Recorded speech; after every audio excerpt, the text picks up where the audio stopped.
Hello everyone, welcome to AWS Tutorials. In AWS Tutorials, we provide workshops and exercises to learn about AWS services. These workshops and exercises are published to our website aws-dojo.com. Today, I'm going to talk about data lake export feature of Amazon Redshift, which can be used to offload your Redshift data to S3 bucket in a data lake formation.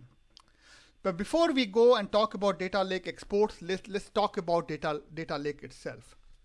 When you're trying to configure a data lake, there are multiple services which can you use to manage the whole life cycle of the data lake. And I'm going to talk about some of those key services here and what kind of a role they play. So we always start with data ingestion. So there are certain services you can use to ingest data into data lake. The service you choose depends on whether you want to go for a batch data ingestion or a real-time data ingestion or a streaming type of data ingestion, whether it is whether your data source is a file system or an API or a database itself or any kind of IoT device or any kind of streaming media, or whether you're trying to ingest large volume of data or a small volume of data. These are the factors which are used to determine what data ingestion service you will choose to ingest data into data lake. And once data is ingested into data lake, it is stored somewhere. And there are multiple choices you have to store data. For instance, you can use Amazon S3 for any kind of free format object storage. You can use Amazon Redshift for any kind of data warehouse type of storage, or you can use RDS for any kind of relational data storage. And the list does not stop here. I mean, you can go for NoSQL, documents, time series. Yeah, I mean, there are many other services which you can use to store different types of data. Once your data is stored, it should be cataloged. And it should be cataloged because you want your data to be discoverable, searchable, and usable. If data has no name, then data is hidden data. User would not come to know where the data is. And so it is very important and critical for a data lake that the moment data is ingested and stored somewhere, it should be cataloged so that data is discoverable to the end users. And for that purpose, you use AWS Glue Catalog to catalog the data, and this whole cataloging process can be automated using the crawler, which can run based on the event or schedule to regularly keep cataloging your data getting ingested into data lake. So once data is cataloged, then you can consume your data, and you can consume your data either for the simple query purposes, or you want to create some kind of reports or dashboard, or you might want to do some kind of machine learning with the data. And for that, you can use different services like Athena, SageMaker, or QuickSight. When it comes to reporting or dashboarding, you can use services beyond QuickSight. So for instance, you can use services like Tableau or even Microsoft Power BI also for the reporting and dashboarding purposes. And finally, most important thing, that is you have to also provide access control and governance on your data lake. That means you want to control who can see what data and you need some mechanism to be able to control to the access of the data. And that is achieved by AWS Lake Formation and AWS Identity and Access Management services. So these are the typical services you need in order to configure a data lake end to end. Again, this is not a complete list, but I picked up some of the key services people used in most of the data lake configuration. Now I will take off two of the services from here which are used for the storage purposes. So when you are trying to configure your data lake, you can store your data in Redshift. You can store your data also in S3. And generally in a data lake, you don't put your data, all data in one place. You try to store your data in a storage which fits the purpose. So for instance, you can have S3 for any kind of free format type of storage, but you can use Amazon Redshift for for any kind of data warehouse type of data storage. But these two services can also come together in order to optimize the storage cost as well as the performance as well. So for instance, there could be a scenario that you might want to spread your data across these two services in order to optimize the whole storage into a data lake.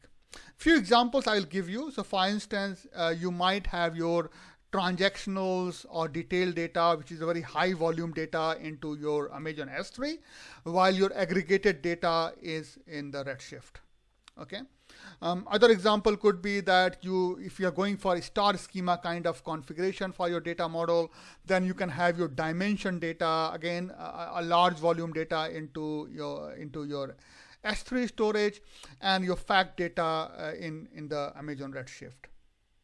Or in general, if you want a high performance query then on some data, then that data could be in Redshift, while your non so high performance query data could be in S3. So you can say your warm data sits inside Redshift while your cold data goes into S3.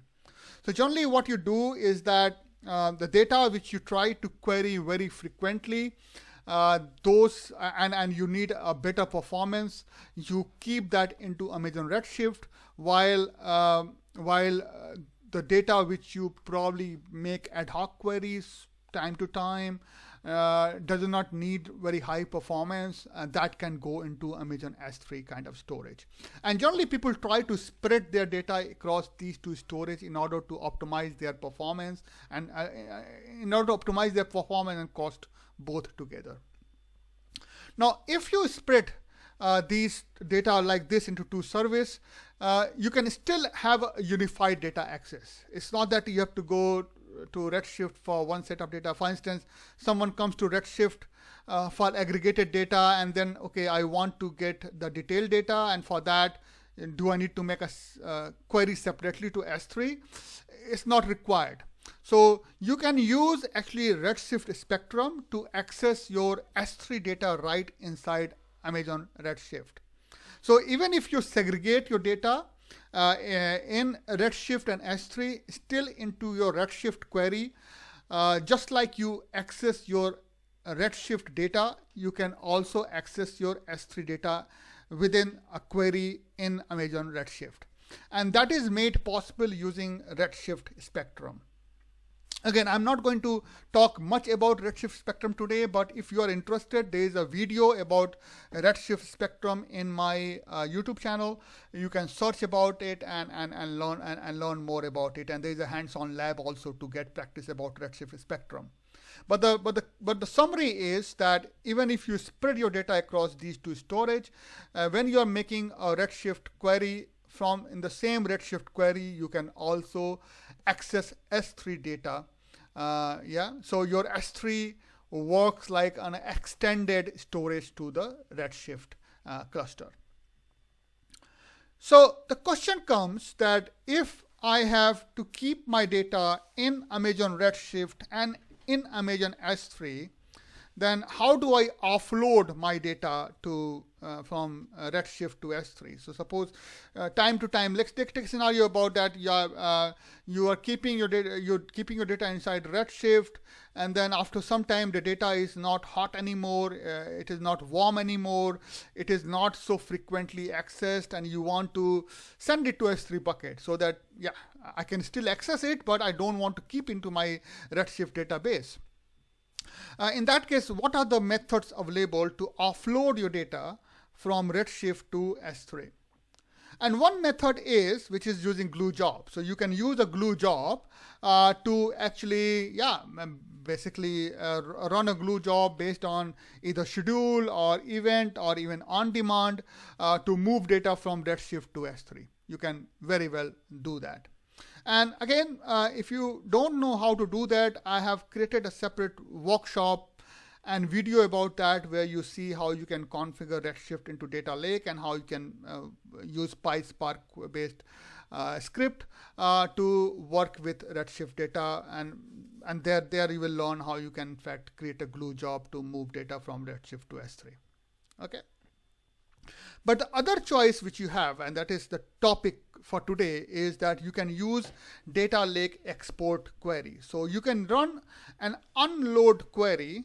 So within Amazon Redshift, you can run an unload query to offload data from Redshift to the S3 bucket. And that unload query you can run in various ways. So you can run it on demand. So on demand, you can simply ad hoc run this query. In fact, in today's hands-on lab, we are going to run this query on demand only. You can also schedule this. So if you want at certain frequency, for instance, you're running once every month and saying, okay, last 1 month of data, or something like that, which is not hot anymore, simply offload it from Amazon Redshift to the S3 bucket. You can run query like that.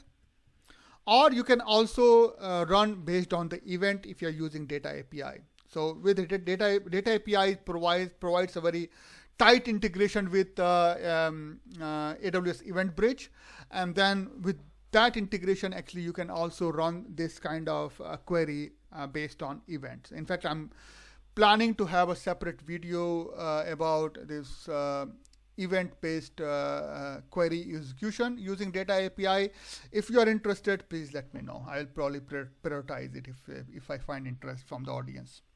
But basically, you can run unload query into Amazon Redshift, and this unload query you can use to offload data to the S3 bucket. Okay.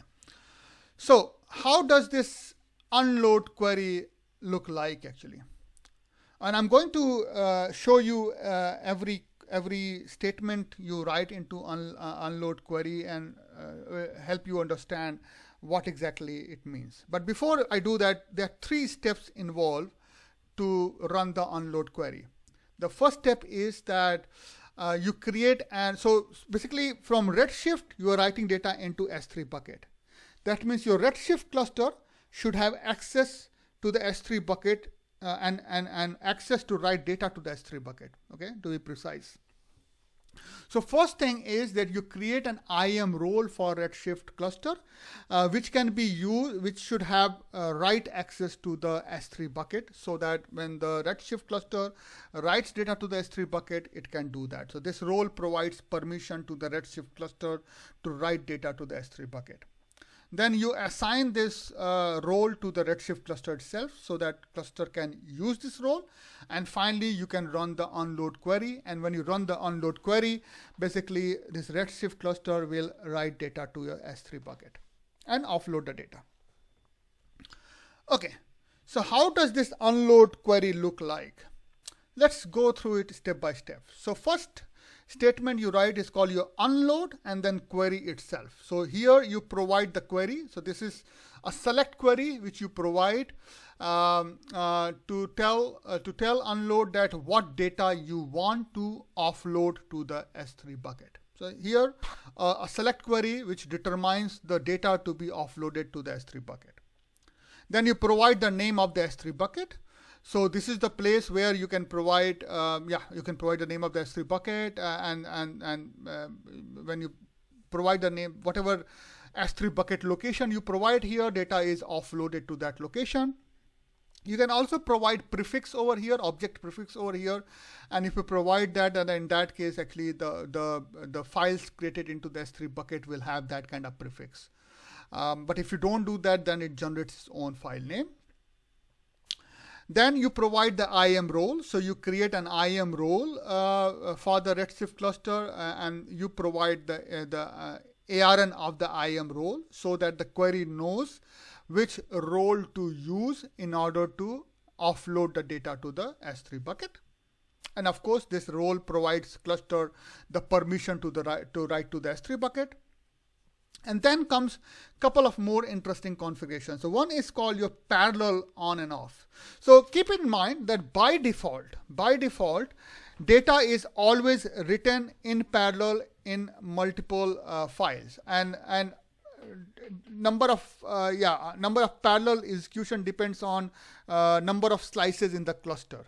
So depending on the slices in the cluster, it will run parallel. It will do the parallel writing of the data in multiple files. So of course, you think about the whole data is written in parallel files in multiple files, and that really makes this whole query execution very fast. And by default the parallel is on. But if for any reason you want to have a single data file, you can do that. In that case, you have to set parallel as off. And when you set parallel as off, then it will write a single data file. But that single data file can go maximum 6.2 GB. The moment it goes more than 6.2 GB, it will then write 2 files or 3 files depending on how big the data you are offloading. So keep this in mind, guys, that by default it is already optimized for parallel as on. But if you for any reason you want to have a single file, then in that case you can set parallel off, and then in that case you get a single data file. Then another one is format. You do have a choice to send data into CSV or Parquet format. Yeah, you can select one of these two formats to offload your data to the S3 bucket. And the last one, but again, very important one, you can also define partitioning of your data. So when you are offloading your data to the S3 bucket, if you want to partition your data into multiple files, you can specify the column name of the table. So here in a query, you are using certain column names into your select field. Some of those column names you can mention over here in order to partition your data into multiple folders. And again, guys, I think in some other video I talked about it, where I told you that if you're using Parquet, then actually you are doing kind of a column level partition, and then if you're doing partition, it is doing kind of a row level partition. And when you do a row and column level partition, then amount of data scanned in the S3 bucket is very small, and that actually really enhances your performance as well as optimizes your cost to query. So it's always a recommended practice that if possible and if your requirement is met, try to choose Parquet as the format for the export, and always provide partitioning of your data, partitioning columns, so that your data is horizontally partitioned when they are written to the S3 bucket across multiple folders. Which column you choose for partition really depends upon what kind of query you are using into your filter criteria.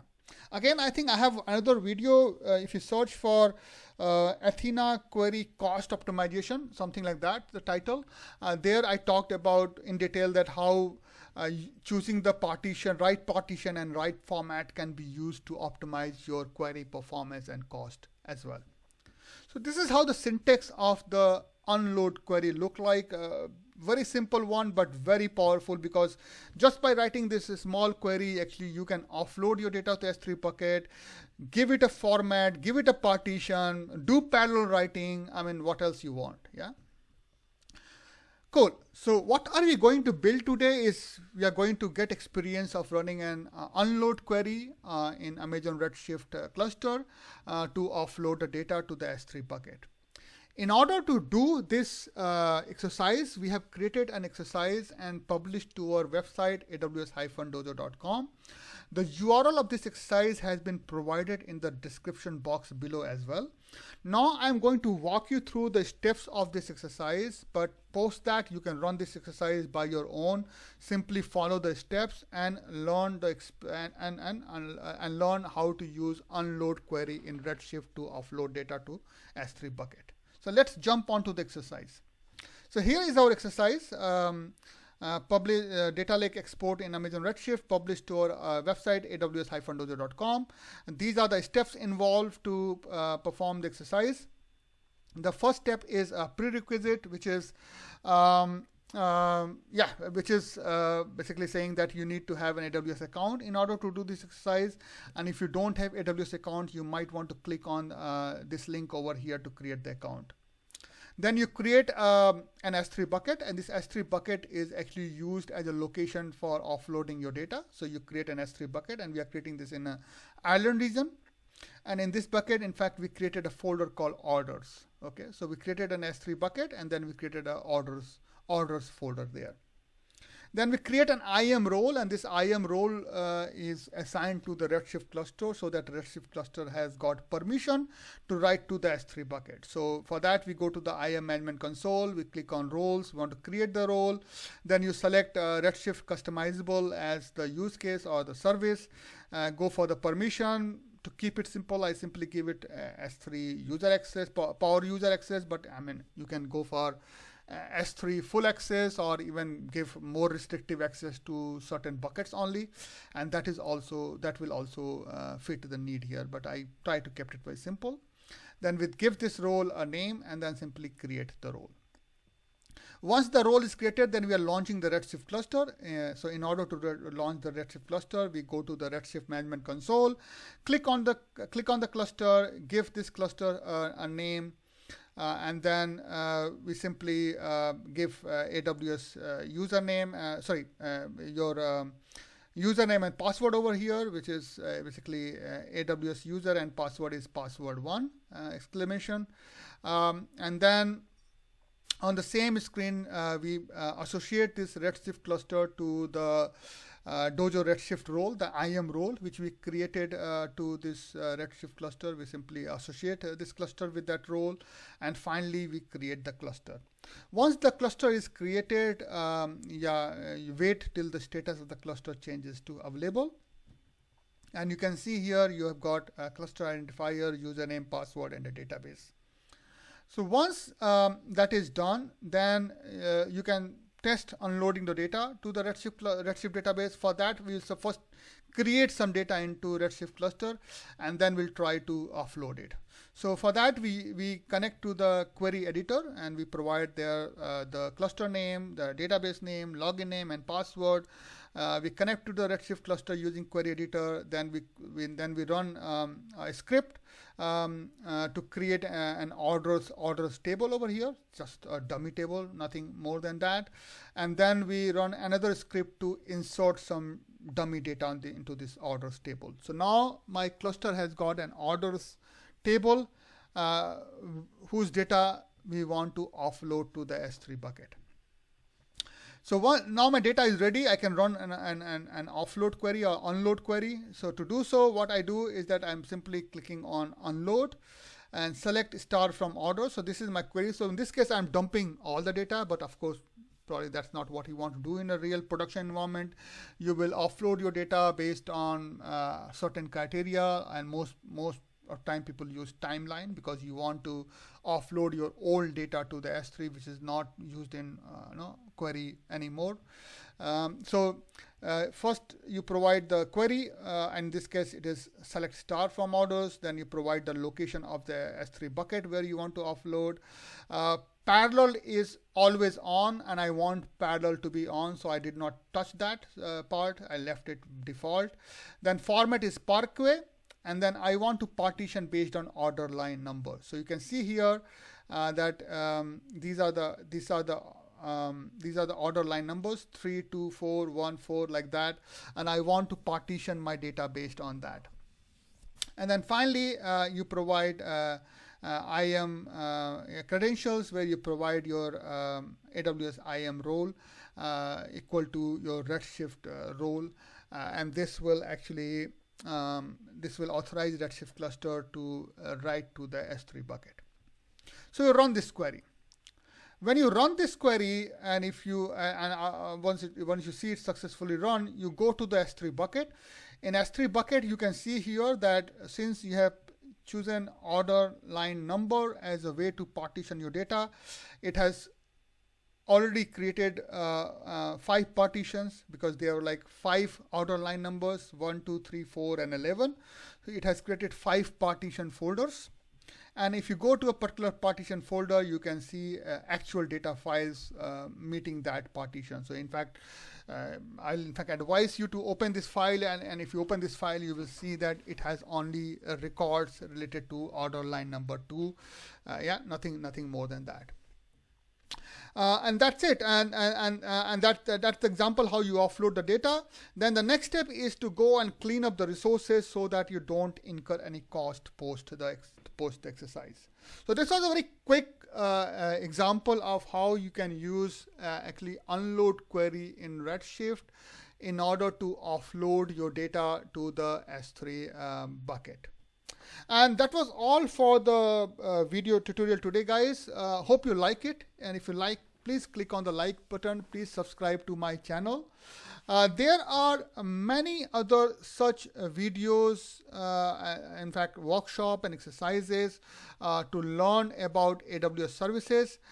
Please do explore those workshops and exercises to learn about AWS services. We always look forward to your feedback for improvement. So if you have any comments about the video, or if you have any suggestions or any request for new content, you can provide us through your feedback either in the YouTube channel video, or you can also click on the Contact Us tab over here and can provide feedback here. So we look forward to your feedback. In the meantime, I promise to come back again in a couple of days' time with another such tutorials. And till then, yeah, have a safe day and enjoy. Bye-bye.